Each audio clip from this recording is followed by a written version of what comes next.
Boa noite, irmãos. Estamos mais uma vez juntos para pensarmos na palavra do nosso Deus. Que nesta oportunidade, Senhor, Ele esteja nos abençoando. Quero falar com os irmãos nesta oportunidade a respeito da seguinte temática: a disciplina do Senhor.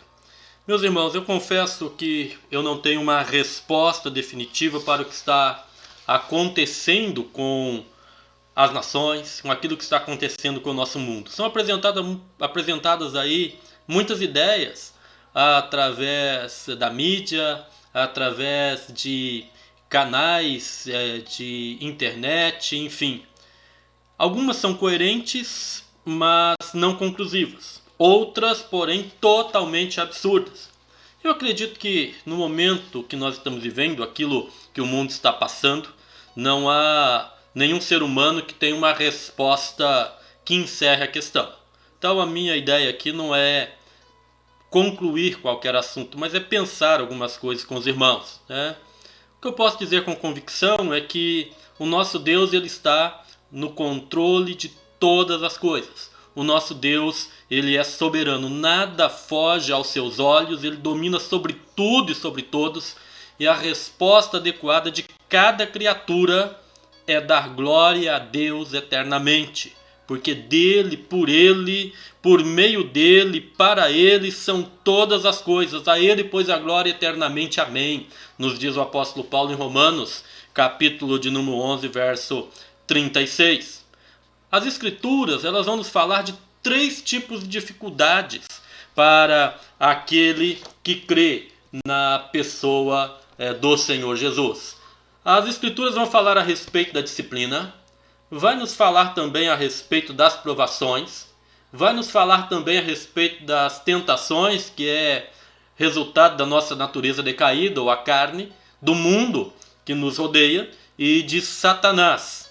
Mas nós não podemos, de maneira nenhuma, atribuirmos tudo que acontece na nossa vida às tentações, ou atribuirmos tudo que acontece na nossa vida a Satanás. Não, nós temos responsabilidades, nós temos uma postura, nós temos um padrão a cumprirmos.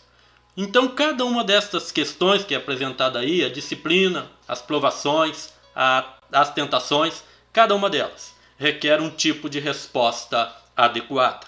E eu quero pensar com os irmãos nesta oportunidade a respeito da primeira, a respeito da disciplina. Eu só vou voltar aqui para fazer a leitura do texto, que nos diz assim, lá em Hebreus capítulo 12, versos 4 até o verso de número 13. Na luta contra o pecado, vocês ainda não resistiram até o ponto de derramar o próprio sangue. Vocês se esqueceram da palavra de ânimo que ele lhes dirige como a filhos. Filho meu, não despreze a disciplina do Senhor, nem se magoe com a sua repreensão, pois o Senhor disciplina quem ele ama e castiga todo aquele a quem aceita por filho. Suportem as dificuldades, recebendo-as como disciplina. Deus os trata como filhos, pois qual o filho que não é disciplinado por seu pai? Se vocês não são disciplinados e a disciplina é para todos os filhos, então vocês não são filhos legítimos, mas sim ilegítimos. Além disso, tínhamos pais humanos que nos disciplinavam e nós os respeitávamos. Quanto mais devemos submeter-nos ao Pai dos Espíritos, para assim vivermos. Nossos pais nos disciplinavam por curto período, segundo lhes parecia melhor, mas Deus nos disciplina para o nosso bem, para que participemos da sua santidade. Nenhuma disciplina parece ser motivo de alegria no momento, mas sim de tristeza. Mais tarde, porém, produz fruto de justiça e paz para aqueles que por ela foram exercitados. Portanto, fortaleçam as mãos enfraquecidas e os joelhos vacilantes. Façam caminhos retos para os seus pés, para que o manco não se desvie, mas antes seja curado. Então, quero pensar com os irmãos a respeito da disciplina do Senhor sobre a sua igreja. E para tanto eu vou recorrer à história da igreja primitiva, onde nós podemos verificar que nos períodos mais obscuros, mais sombrios, era o tempo que a igreja mais crescia. Quanto mais a igreja sofria, quanto mais a igreja era perseguida, não por disciplina do Senhor, mas por fidelidade à palavra do Senhor, mais a igreja crescia. Nos 3 primeiros séculos, a igreja vai sofrer perseguições terríveis por parte do Império Romano. O imperador Nero, 54 a 68 depois de Cristo, ele é o mais conhecido dos perseguidores por ter incendiado Roma e acusado os cristãos de terem feito tamanha desgraça para aquela cidade. Mas foi uma perseguição que ficou mais restrita à capital do império. A segunda grande perseguição ela vai acontecer com Domiciano, 81 a 96 depois de Cristo, em que ele oprimiu a igreja com violência. É durante este período que o apóstolo João é enviado para a ilha de Patmos. Então nós vamos encontrar estes 2 imperadores e outros que o sucederam também perseguem a igreja de uma maneira muito ferrenha. Então a carta de Hebreus ela foi escrita dentro deste período, dentro deste momento em que a igreja estava passando por uma grande perseguição, e a carta é escrita a fim de inspirar os crentes daquela época a olhar para os chamados heróis da fé e terem motivação, terem inspiração para continuar em frente, perante a perspectiva da perseguição que estaria se levantando, diante do dever de suportarem esta perseguição, de se fortalecerem. Havia ódio, havia hostilidade contínua contra a igreja. Então a carta é escrita para motivar, para incentivar os cristãos. Nós chegamos então a Décio 249 a 251 depois de Cristo, e tem os sucessores dele que lançam uma terrível perseguição contra a igreja, talvez o pior momento da igreja nos 3 primeiros séculos. Mas aqueles irmãos eles eram perseguidos, presos, mortos pela fidelidade a Jesus, como ocorre com alguns ainda hoje em países fechados ao Evangelho.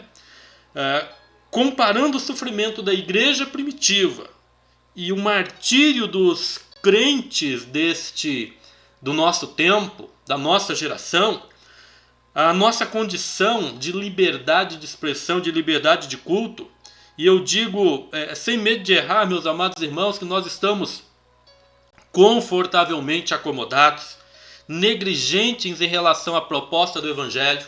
Qualquer situação que surge, nós desanimamos, nós começamos a lamentar, nós começamos a colocar uma série de empecilhos, uma série de obstáculos. Falo por mim mesmo. Cada um olhe para dentro de si e busque a resposta no seu consciente. Peça para que o Espírito Santo ilumine a tua mente, a fim de que você entenda aquilo que estou transmitindo. A luta diária da igreja no nosso tempo, no nosso país, onde ela goza de tanta liberdade, não é contra a perseguição externa, e sim contra todo o peso que nos torna vagarosos e contra o pecado que nos atrapalha. Hebreus 12:1 fala sobre isto. Pecamos e peco por omissão. Não posso culpar o diabo, não tenho direito à autojustificativa dizendo que o mundo me influencia. Sou pecador, somos pecadores. Ao pecado tenho que resistir, temos que resistir. E só conseguiremos fazer isso se usarmos as armas certas, se usarmos as armas espirituais. Mas a tendência muitas vezes é de nos afastarmos. A tendência muitas vezes é de nos afastarmos do Pai. E às vezes nos afastamos. Mas a Bíblia vai nos colocar algo maravilhoso.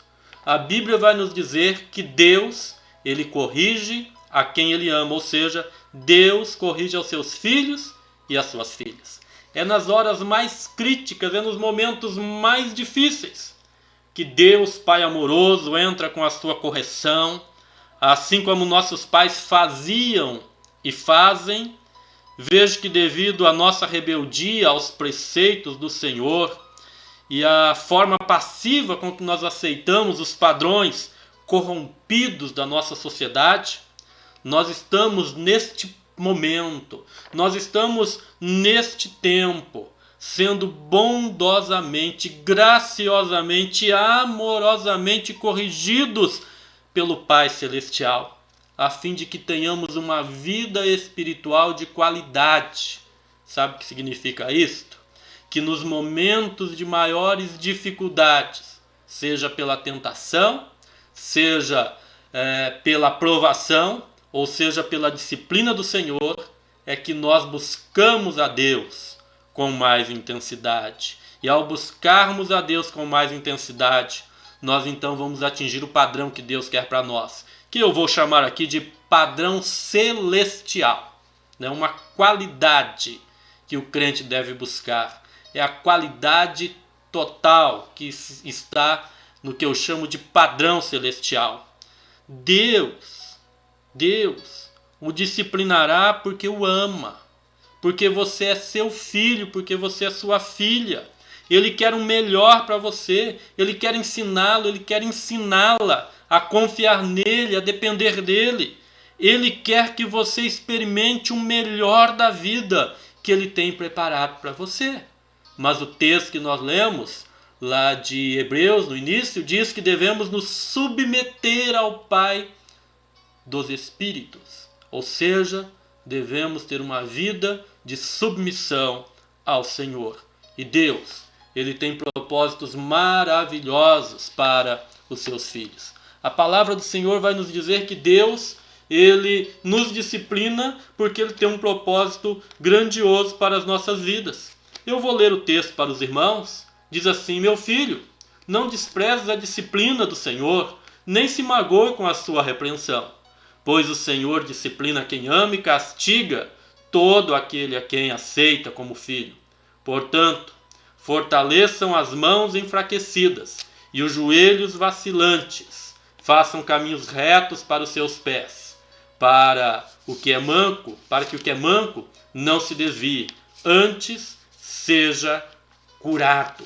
Então observe que o texto bíblico é muito claro em colocar para nós que Deus, Ele usa até mesmo circunstâncias adversas como instrumento para alcançar os seus propósitos. Eu não estou dizendo que Deus é que causa as circunstâncias adversas.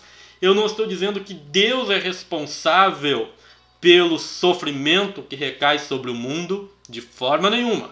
Eu estou dizendo que Deus usa estas circunstâncias como instrumento para alcançar os seus propósitos, para fortalecer aquele que está enfraquecido, para que a pessoa possa parar, refletir e buscar caminhos retos para os seus pés, não se desviando nem para a esquerda, nem para a direita, mas tendo a cura espiritual. Sabe por quê?